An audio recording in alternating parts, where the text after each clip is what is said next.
What's going on, guys? Welcome back to the channel. We've got a lot to get into today, but it's Panthers Advice. Are talking Jimmy Horn, Dave Canales, Mr. T-Mac talking about what it's like going against J.C. Horn and another quarterback who gets mentioned a few times.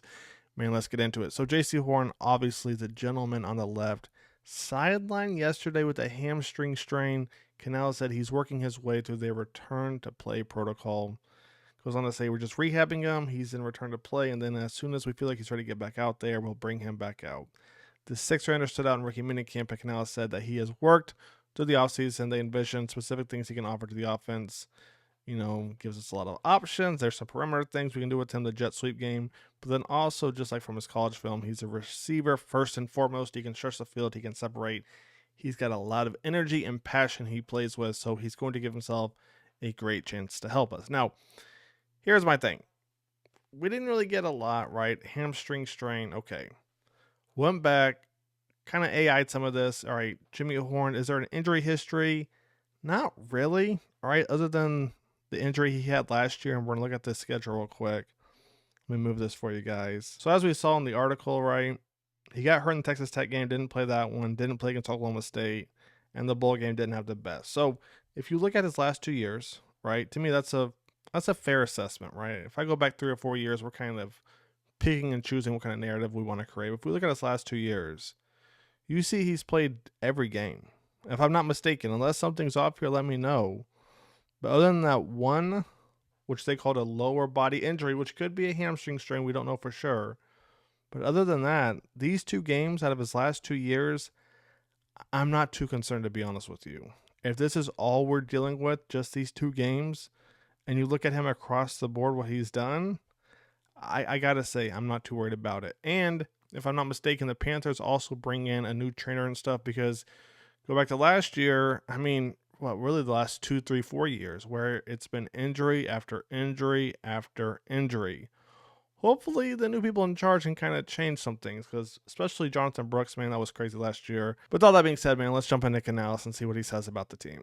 Last drills, 8-7, defense was up, offense needed a big one. In my mind, I was trying to figure out a creative tiebreaker, so we always have kind of a few in our back pocket, but Shamar Bartholomew with the great interception right there, and then I love seeing the juice, the whole group just running. Now, Bartholomew is interesting, because if I'm not mistaken, we talked about him last year, all right, during preseason. And if you look right here, he's 6'1", 200. He's really like the cornerbacks from the middle 2010s era, right? Where the Seahawks, they had Browner, they had Cam Chancellor, right? They had those big defensive backs, right? Sherman's up there too, if I'm not mistaken. That's who Bartholomew is. We didn't really get to see him last year, but I have a feeling it's hard to say, right? Because you got Shaw Smith-Wade, you got Mike J, you got J.C. Horn. He may fit in right there. But Bartholomew was unlike really another guy that we have. I mean, MJ Devonshire, which we'll do more film on once the offseason kind of slows down, there's nothing really to go over. We'll do film on Devonshire too. But Bartholomew, he might be the biggest DB on the team. Let's keep it going. We finished with you last week. Bruce gave us some clarity on Tommy's timeline. Yes. Could you offer a little bit more clarity on that, please? Yeah, so Tommy, it doesn't look like Tommy's going to be ready to go at training camp. I don't know specifically what the timeline is. There's a window in there. He could get back to us at some point as we go into the preseason and camp. But right now, you know, it's just like we have to take it one day at a time, you know, with the surgery. He feels great. But there's a lot that goes into that, making sure that he's right. And so we'll kind of just take it, you know, day by day as we go into camp. I think that's the best thing, honestly. You know, Tommy seemed to be battling with something last year too. You got Jordan Matthews on the practice squad, if I'm not mistaken. Let me know in the comments if I'm wrong on that. Matthews, you got Sanders, you drafted Mitchell Evans. Get Tommy healthy where he can be that, you know, dominant run blocker and also be a receiving threat if he has to be. On top of that, with Mitchell Evans, right, the potential that he has. We've already seen what Jatavion Sanders can do, right? So the Panthers tight end rotation, if Tommy gets healthy, he can be that dominant run blocker, man. I like where we are. Seeing out of T-Mac, and what things is he doing well? What things you're working on him to improve? He's really taken to the coaching. You know, first and foremost, the goal is to get him comfortable with the system, the different types of plays, different formations. You know, we're starting to make it more challenging in terms of moving him around in different spots. He's handling it great. That gives him his best opportunity to play fast. I can tell when a guy's not comfortable because they look a little methodical out there, and so to see him be able to play fast, he looks pretty comfortable, but I know he'll probably be the first one to come up here and say, I don't feel like I have everything totally down pat, and that's the goal, is to get him to where he's completely comfortable. What do you do for all the wide receiver positions? What's that? At every wide receiver? No, he's just playing our X position, but What he's going to say next is kind of what I've been kind of preferencing. I don't know why I paused it here. Let me keep it going real quick. in our offense, we just kind of move guys around in different spots to get matchups, to try to get numbers back in that. So, Okay, so that's something I talked about during, I guess it's still the offseason, right? But before the draft. This is something I've said before where it's like basketball, where the point guard, shooting guard, small forward, power forward, center, the terms have kind of died, right? The same thing with the X to a point, right? Just based off football roots, right? Where the X, you got to line them over here. You got the Z with the tight end on the side, right? You got the slot, so on and so forth, right? Dave just said right there, the X, it can be in the slot. It can be out wide next to the tight end. It just depends on really what they're trying to accomplish, right? Are they trying to get numbers on this side to open up that backside over there, right? And vice versa. So it's going to be interesting to see everywhere they play T-Mac. Next to Jalen Coker, next to Adam Thielen, next to Horn, next to Leggett. I can't wait to see those two. A little smash concept. You got Leggett on that go route. You got T-Mac on that dig underneath, right? Potentially Horn on a cross. I mean, there's a lot of potential here. So I'm excited to see them kind of move T-Mac around, because the more you move him around, the more you really kind of confuse the defense, right? Because if the number one DB is going to follow, hypothetically, right? So let's say we play a team, number one DB is going to follow. You put T-Mac, let's say on the left side, and on that right side, you put Horn over there, you put Leggett over there against not the number one or not the number two DB. Plus, the safety is going to probably help out with T-Mac, so it opens up that backside. A lot of big things could happen this offseason or during the regular season. Do for him when he's in that situation and there's a JC Horn on the other side of the line? It's unbelievable. I mean, we talk about it all the time. We make us. It's the matchups every day at practice that make us who we are. And if you look at what we've done up front over the last couple of free agencies, the draft, just getting great players up front on both sides to challenge each other. Certainly on the perimeter, T-Mac going against Mike Jack, going against JC Horn, just makes him better at the line of scrimmage. When you got two big guys who can run and are fundamentally sound. So let's talk about that real quick. Like, what does JC Horn really provide to T-Mac? I think the first thing is, one, how fast DBs are in the NFL as far as their hand movement, to their footwork. But I think the most important part with JC Horn and T-Mac working together to a point is really how fast JC Horn breaks on the ball, right? And really not even on the ball. You know how he's watching the quarterback, watching the receiver. He's almost going to read your route for you. So if you're not careful, right, or you're not dialed in, JC Horn is going to jump that route. So that's going to force T-Mac to really kind of smooth things out and not give a tell either, if you think about it. Wharton, Wanham, obviously brought up the back last week, and then Christian Roseboom and Jimmy Hunt. Jimmy Horn. I'm sorry. I got it out there. Can you give us an update on those guys? Yeah, so personal reasons for most of those guys you brought up, and then with Jimmy Horn, he's got a hamstring that we're managing right now. So we're just rehabbing him. He's in return to play, and then as soon as we feel like he's ready to get back out there, we'll bring him back out. Yep, Shamar, AK's doing a great job. Corey Thornton has shown up a couple of times and made some plays, so really feel good about the competition that's happening there. Shaw Smith-Wade, of course, plays inside and outside, and he's having a great spring, just carrying over schematically.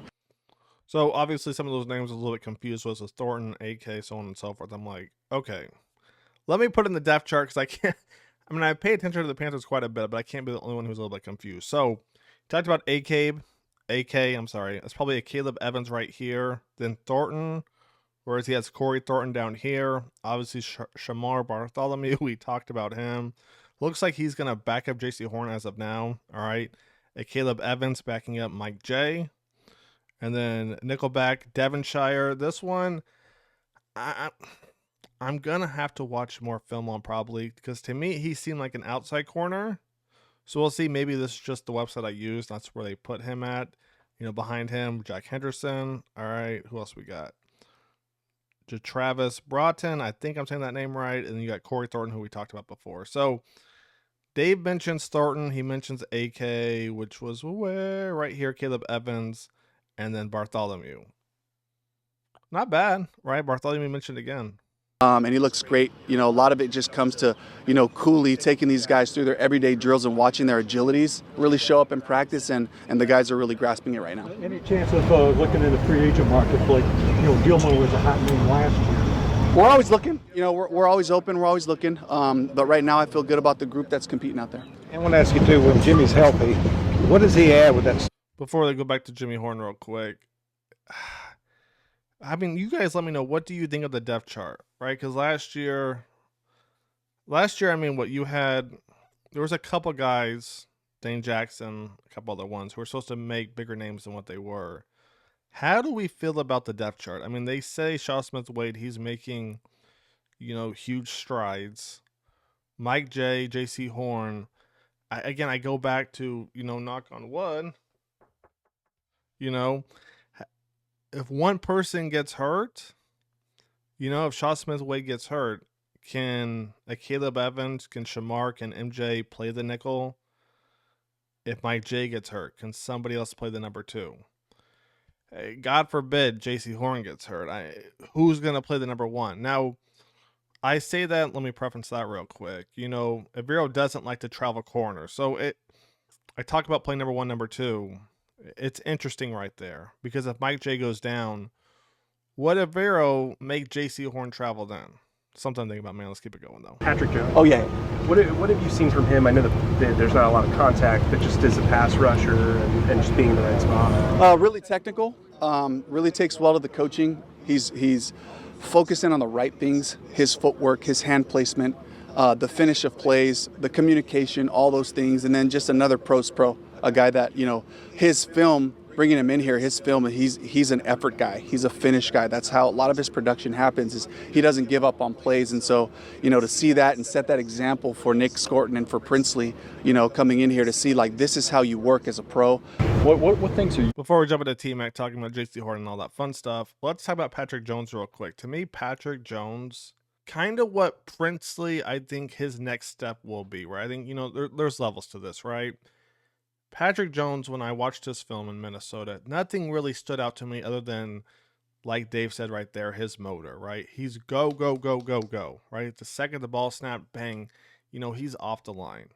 As far as fundamentals, I didn't really see that, so I think that's kind of why Dave is talking about, he's really focusing on his hand placement, footwork, so on and so forth.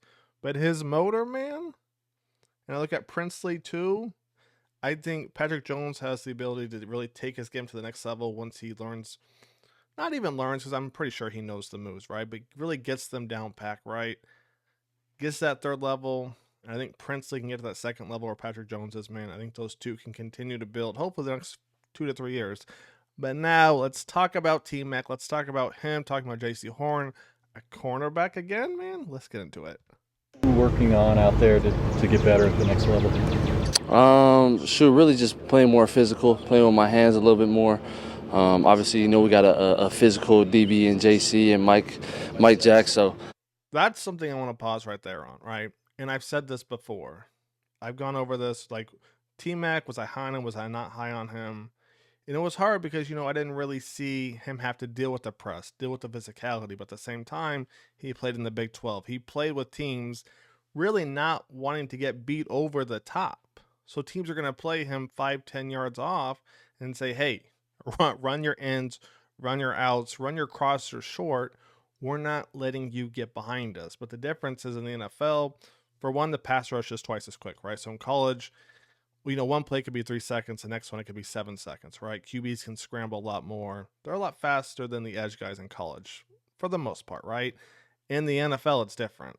The edge guys are faster than the quarterback majority of the time, right?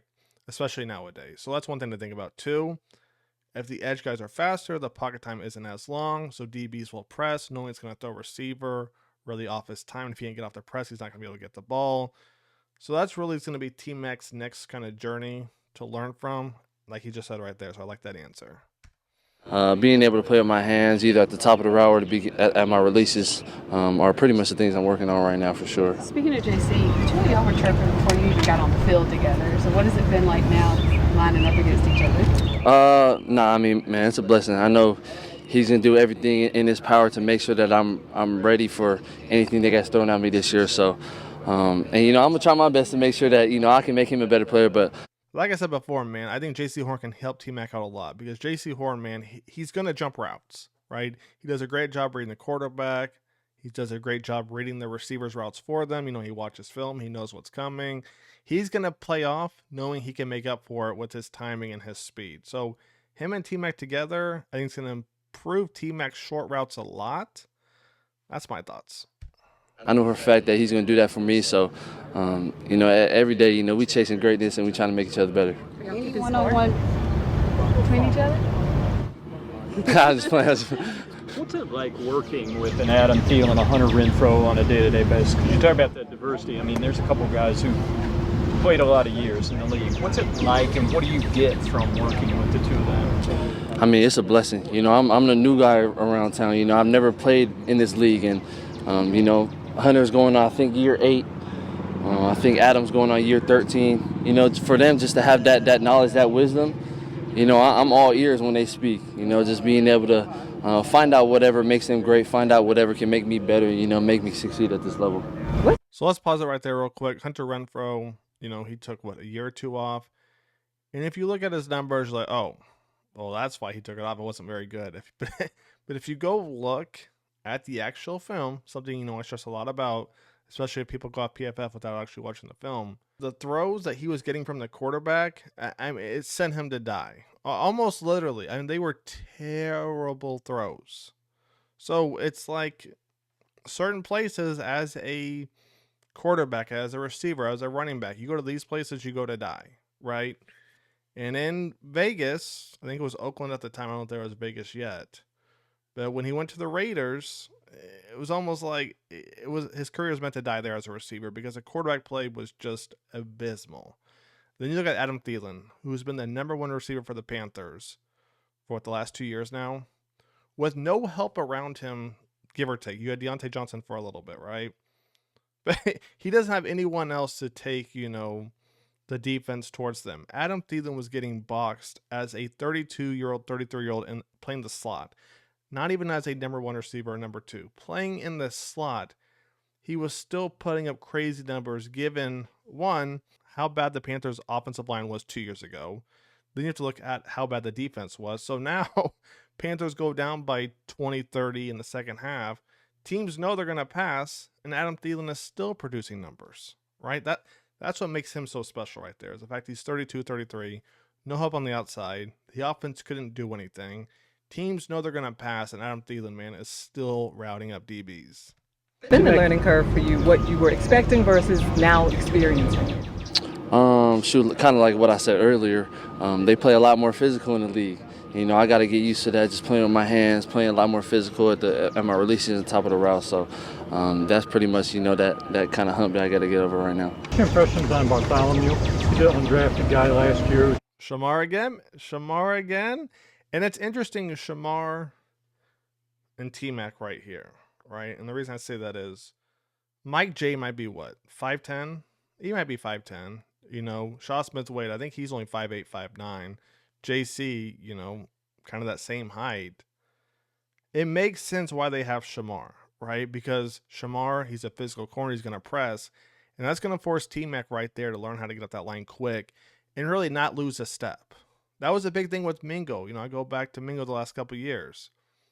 Mingo has all the talent in the world. He could not put the pen to the paper, right? And Mingo sometimes at the line, he would take 2 or 3 seconds to get off the line even if he wasn't being pressed, right? A lot of false steps, 1-2 back. Yeah. That's the thing with T-Mac that he's going to have to work on, right? You can do those little false steps, get the DB to bite, but then bang, take that thing off, man. Second level. Trying to make his way in. What's your first impression of him? I think he's good. Everybody, everybody's here for a reason. So I think if you trust in the coaching, iron sharpens iron at the end of the day. So whoever he lines up against, make sure he wins every rep. And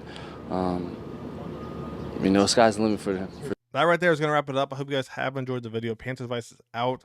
Let me know your thoughts. All right. As of right now, you have Tommy Tremble. We don't know about him. Jimmy Horn, hamstring injury. Other than that, the Panthers look to be in pretty good position right now as far as injury-wise. Knock on wood. But I'll catch you guys in the next one. Take it easy. Panthers Vice is out. Peace.